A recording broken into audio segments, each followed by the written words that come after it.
जय जिजाऊ जय शिवराय बांधवांनो, अजितदादा पवार तुम्ही महाराष्ट्राचे उपमुख्यमंत्री आहात. तुमचेच नागपूरमधील कार्यालयामध्ये लावणी डान्स तुमचे कार्यकर्ते बघत आहेत. लावणी डान्सवरती वाजली की बारा बघत आहेत.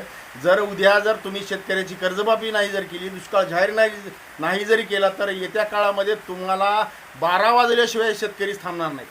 म्हणून सांगतोय, फडणवीस सरकार असेल, मधले शिंदे सरकार असेल किंवा पवार सरकार असेल, तुम्ही दोन उपमुख्यमंत्री आणि मुख्यमंत्री फडणवीस सरकार, तुम्ही येत्या काळामध्ये शेतकऱ्याची कर्जमाफी आणि दुष्काळ जाहीर नाही केला तर येत्या निवडणुकीमध्ये तुमचा सुपडा साफ केल्याशिवाय शेतकरी थांबणार नाही. शेतकऱ्या बांधवांनो, तुम्हाला एक विनंती आहे, तुम्ही कर्जमाफी नाही जर केली तर ह्या सरकारचा सुपडा साफ आपल्याला करावाच लागेल.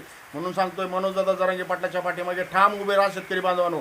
येत्या काळामध्ये आपल्याला अशा नेतृत्वाची गरज आहे. शेतकऱ्याला जर वरी आणायचं असेल तर चॅनलला नवीन असाल तर सबस्क्राईब करा, शेअर करा, प्रत्येक मराठा बांधवापर्यंत हा